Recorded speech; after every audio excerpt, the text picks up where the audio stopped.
क्या स्कैनर है? My tab works. Online payment है ना? ₹20 रिसीव देवियों सज्जनों, बहुत बहुत धन्यवाद आपका. The ease of managing payments followed by Amitabh Bachchan himself ensuring that you've been successful. Digital payments, once a COVID compulsion, have now replaced the physical wallets and the need to carry cash for many. This is evident by the rising UPI numbers. India has clocked over 20 billion transactions in the last 2 months, accounting for nearly 30 lakh crore rupees. But it's not just daily transactions. For many, all financial services have moved completely online. But the move has been not just of customers. As platforms rose exponentially, so have the number of cases of fraud. As per the RBI, on average, 37 fraudulent attacks were recorded daily by financial institutions in the financial year gone by. Growth in the number of platforms used during the pandemic and new modes of instant payments have dramatically increased the risks associated with platform fraud. The most recent one to make the front page has been SafeXPay.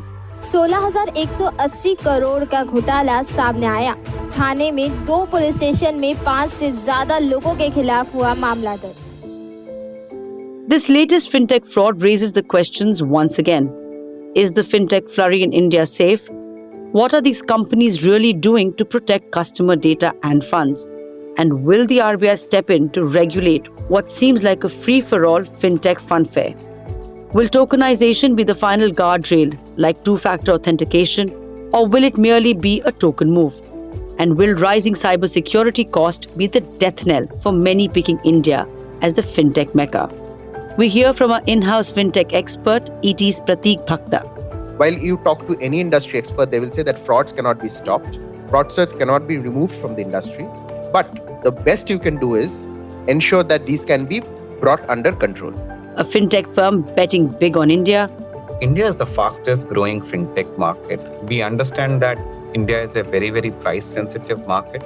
But whatever our learnings from this market is, we are really able to adopt it to some of the global markets. And a digital payment veteran who has seen it all, from rollout to regulation. One transaction passed through multiple players. Now, everybody is not equipped with the same set of security or same level of security.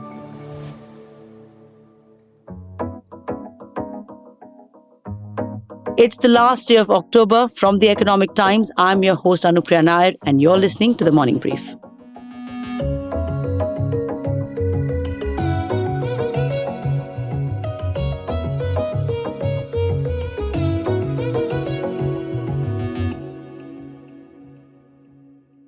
Well, it's just a few days away from Halloween, and a compilation of encounters with digital frauds and the quantum of money lost would make a good scary story session. So I turned to Prateek Bhakta, our deputy editor at Times Internet, and as I mentioned a bit earlier, our in-house fintech expert. Prateek, welcome back on The Morning Brief. Thank you, Anupriya. Happy to be here. Prateek, let me start up with the lay of the land. How big is the payment market in India, and what's rising faster, fraud or fintechs? Of course, I would say fintechs are rising faster. But yeah, let's put some context here. The digital payments industry is growing leaps and bounds. Like a recent BCG and a Matrix Partners India report pointed out that by 2030, global payment revenues could go north of $520 billion. In India, we have UPI, which is clocking around 10 billion transactions per month, a record of sorts. And on top of that, there are those credit cards and debit cards, which add another 500 million monthly transactions. So the adoption of digital payments in India is going through the roof. Be it merchant payments, be it person-to-person payments, a lot of that is happening digitally these days. But there is another interesting aspect around digital payments. It also contributes to almost 50% of all fraud attacks on the banking system, RBI data shows. In FY23, around rupees 276 crore was lost by banks to fraud attacks. While banks have historically faced fraud attacks on their lending business, this is a new aspect where they're facing increasing number of fraudulent attacks. Recently, SafeXPay, a Thane-based payment gateway, was in the news for losing around rupees 25 crore to fraud attacks allegedly by ex-employees.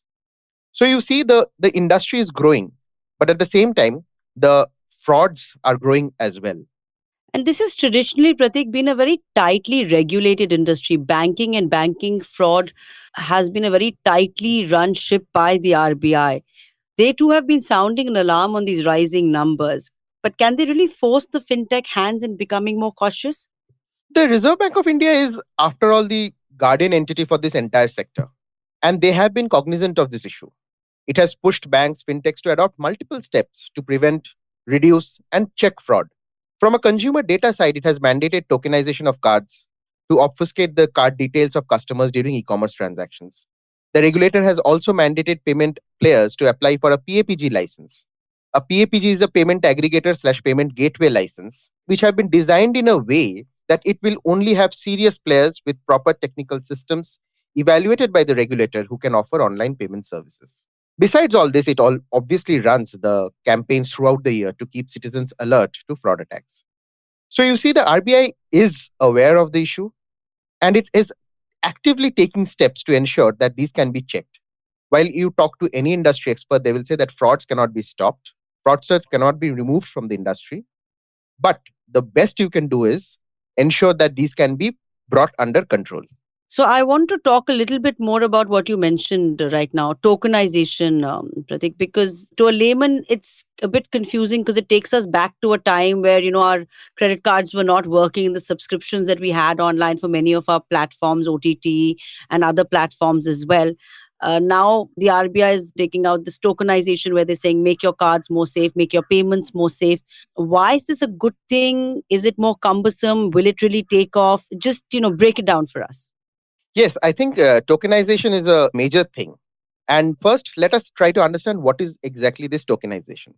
So, in simple terms, it is changing your unique card number into a random token while saving it on e commerce portals or other payment gateways. So, even if someone steals the card details from the website, they will only have a token, which can only be de-tokenized by the card networks, which these fraudsters will never have access to. I think after RBI's two-factor mandate, tokenization is the next big thing to happen to the Indian digital payments industry. A lot of card details were lost from merchant websites over the years, if you remember. Many stories came to the forefront over the last 2, 3 years. But now with tokenization, all that becomes history. Well, recently, the RBI has extended this facility of tokenization to issuer banks too. So, what does that mean? As a customer, all this while, I had to tokenize my card on a merchant website or at the payment gateway. But now I can go back to my bank and ask them to tokenize my card, such that when tomorrow I have to do an e commerce transaction, I will just give them my tokenized number. There are some teething issues now, but those will be solved over time, I believe. So, Pratik, given the fact that the RBI is putting the guardrails up and putting more obstacles in the fintech course, it puts the ball back in the fintech court now, so as to say. Yes, it does. And in fact, to get a clearer sense of what's really happening, I caught up with Rahul Jain, CFO of Entity Data Payment Services. Entity Data Payment Services India is part of Japanese IT services major Entity Data Corporation. The company settles over 10 crore transactions across India, catering to more than 6 million merchants. I connected with Rahul and began by asking him, what can digital companies do to prevent fraud? There are reports that substantial number of transactions which are having an issue with respect to the security concern, and regulator has also taken in cognizance of the fact that there are issues with related to the security on the transactions. And the payment gateway companies, what needs to be ensured is with respect to how the payment gateway companies are putting the policies with respect to the cyber related fraud related to the man in the middle attack, fraud related to the settlement procedures. Those are the very important aspects which needs to be looked at it from the security perspective at the payment gateways end. Rahul, also, in that context, what I would try to understand from you is there are internal checks and procedures audit that is required to ensure that even employees cannot access personally identifiable data or sensitive payment information. In the context of whatever happened at SafeXPay, what we understood, ex-employees or internal people were involved. In your experience of running an organization at this scale, how important is it? And first, and second, do companies, specifically fintechs, do they build these systems very early on in their journey? Whatever has happened with this particular payment gateway company is predominantly an insider fraud, you can call it, or a fraud which has happened by one of the employees, or few of the employees from the company. So one, while you take the employees inside the company, you need to have at the time of an onboarding certain validation and a process checks. That's a very, very important. Secondly, your process has to be so controlled that every day basis, there has to be certain amount of a check in terms of how much money is coming and how much money is going out. There has to be a proper control on a regular basis so that this kind of frauds cannot be done. Also, given that the RBI is coming out with its PAPG licenses, there will be regulatory audits being done on payment companies. Correct. Do you think that, going forward, fintechs will also at least will be forced to adopt systems equivalent to banks? See, right now itself, many of the fintechs, what they have adopted to look at it is the systems which has been used by the banks have been used by companies like us as well. Now, with PAPG, RBI is putting a layer where your escrow account would be audited by RBI, which would again add a layer in terms of the way the transactions are happening on your escrow account. And that would really put a one layer to the what normally the organization does with respect to the settlement processes. There would be a regulator who would be coming and looking at it. With the recent incident, obviously, it shakes some of the people's mind in terms of how the companies would have been run. With regulator watching it, the payment companies would also have very stringent and literally a bank-driven process for them. The other point that comes to my mind is payments is a very narrow margin business, specifically in India, where we have zero MDR regime for multiple payment modes and perhaps the most popular payment mode. In that context, when you're investing in such high-end technology, cost always comes in mind. How do you balance out the cost and benefits in this kind of a situation? See, one, I tell you, one of the key aspects for us to invest in the Indian market, and I've been part of the evaluation team in terms of whether we should invest in Indian market or not. One, India is the fastest growing fintech market, and the kind of technologies which are being used in India, you would not see it in many of the places. We made an investment in 2019, and obviously the growth from there on have been phenomenal. And obviously, majority of the growth have come in during the COVID time where people have to really rely on the digital payment options. We understand that India is a very, very price sensitive market, but whatever our learnings from this market is, we are really able to adopt it to some of the global markets where we have the presence. And there are a lot of learning. We understand the Indian market has a lower margin, but what we see is that going ahead, industry is going to get consolidated. That's one aspect which we are looking at it, that once most of the PS gets licenses, there would be certain amount of consolidation which is going to happen going ahead in the industry. That was from the industry perspective. To dive a little deeper into it, I turned to an old-time associate, Bharat Panchal. I have known Bharat since his days at NPCI when he helped design the risk management framework of NPCI's flagship products, UPI, RuPay, FASTag, and others. After spending almost a decade there, he moved across multiple organizations and is now the Chief Regulatory Officer at credit card scheme Discover Financial Services. Thank you, Bharat, for being part of ET's Morning Brief. Thank you very much, Pratik, for having me. Bharat, you have had a decade-long journey with the digital payment systems. Tell us how you have seen the prevention and safety structures evolve. About 10, 11 years ago, we started the monitoring fraud at NPCI. It was the basic kind of technology for fraud prevention. There is a leapfrog, and people are now using artificial intelligence, machine learning, modeling. So it's just not, kind of postmortem, but it has a preventive trend where it can give alarming predict scenario that fraud may happen. RBI has many a time emphasized about real-time fraud management system for the whole ecosystem. So advancement is happening from technology part also, but at the same time, the fraudster or those who are involved into this kind of crime, they are always 2 steps ahead to us. We have to always run behind them. We need to little bit gear up how we can chase them before they commit fraud. It's a very valid point that you raised towards the end about fraud management systems, the RBI mandating so many things as well on the banks. Given that the payment aggregator licenses are up for grabs, right? And so many fintechs have applied for it. What I also understand is the RBI is scrutinizing these applications very, very diligently.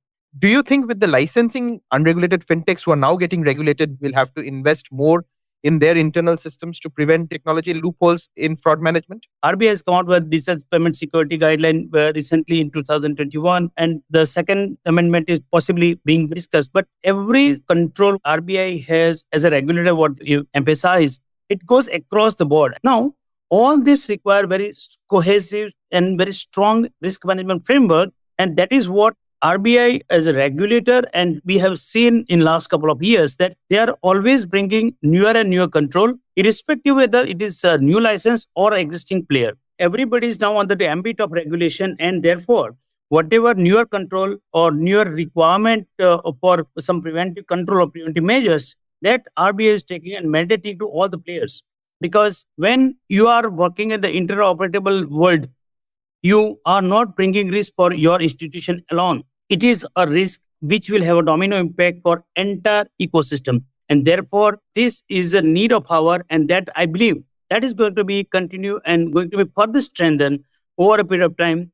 Absolutely. And that brings me to my next point. Long back, RBI had mandated two-factor authentication in India on card payments. And there's an entire story around how not a lot of people liked it. Globally, it was not a norm. Why India did it. There were so many debates around that. But after so many years, we've seen the benefits of it. Today, RBI is mandating tokenization of cards. Could you talk a little bit about tokenization and how it is helping the industry? See, the tokenization is a great move because today your data is not in only in your hand, it is in multiple people's hand. A data point which can be compromised at any point in time, and if it is compromised, then it can be misused heavily. Now, the tokenization has a great foresight of the regulator. Could you expand on how? One transaction pass through multiple players. There are hundreds of players within the bank, the aggregator, the payment gateway, goes to the merchant, then third-party application. There are interface. There are so many other people come into picture. Now, everybody is not equipped with the same set of security or same level of security. So tokenization mandate that the moment card is used for any online shopping at any website, the merch at that point itself, instead of the card number, there's a token which will travel throughout the transaction lifecycle. With this mandate, the card data in clear form cannot be stored by anybody.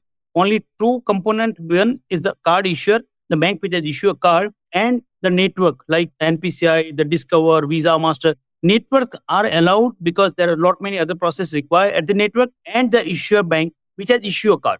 So what RBI has done by mandating this, they have cut the root of the problem where data leak is possibly bring to a larger issue. So if data is not traveling anywhere in between the whole transaction life cycle, then the risk of data leakage itself is eliminated because there is no data. The merchant is not allowed to store data. All they can store is the token, which is kind of one-time randomly generated number, which replaces the real card number for entire transaction life cycle. So tokenization brings a lot of security, and I think that is a great move by the regulator. Bharat, I asked this question to Rahul from NTT as well. Now, fraud prevention is an expensive affair. India is a country with payments is a very low margin business. Do you think this will be a major drag on the bottom line of these companies who are already struggling to make profits? Well, let me be straight on this. It is a risk versus reward. Because if you do not invest in fraud detection and internal control in the business you are, which is payment, a one small mistake can bring down not only your organization, but it will have very, very waterfall impact on entire ecosystem. That is the reason, if you do not implement robust technology or advanced technology for today's cybercrime or fraud, then naturally you are inviting a trouble. Because I don't want to get into that, who is making money in the payment ecosystem, MDR, and so many. There are a lot of other equation about it. Let me quote a great example of the Cosmos Bank, what happened in 2018. It was just 3-4 hours, and suddenly 12,000 transactions came from 28 countries within a window of 1 hour, and that damaged nearly about 95 crore rupees. So it is just not about 95 crore rupees what bank lost. There was reputation, there was regulatory impact, there was customer distress, and they were not able to run that digital banking for many months. So aggregated loss out of the lacuna in the risk management system or fraud detection system, that cost is much, much, much higher than implementing preventive measure, because ultimately, banking is the business of trust. And to bring that trust, or rather to sustain that trust, you need to invest. So, Anupriya, as you heard, It's not going to be easy to prevent or stop fraud. It's not going to be possible at all to stop fraud. But what can merchants do? What can payment companies do better is what needs to be understood. They can perhaps strengthen their systems, strengthen their internal audits, checks to ensure that fraudsters find it so much difficult to siphon off funds. That's the best that they can do. For sure, Pratik. And I think I'll just add a little more line in there to say that the other thing is also a keen eye on background checks when hiring people that are dealing with sensitive data and funds as well, and more regulation, that expansive hiring that fintechs have been doing. So that is another probably a regulatory area that fintechs will have to take a little more seriously as well after these cases that we've seen. Well, I'm sure this is not the last we've heard of the fintech frauds. But with that, it's a wrap on this episode of The Morning Brief. From me, your host, Anupriya Nair, thank you so much for listening in. And a big shout out to the team that put this together. Indranil Bhattacharjee on the sounds and Vinay Joshi on production. Stay tuned, a lot more coming up on The Morning Brief. Catch it on all your favorite podcast platforms.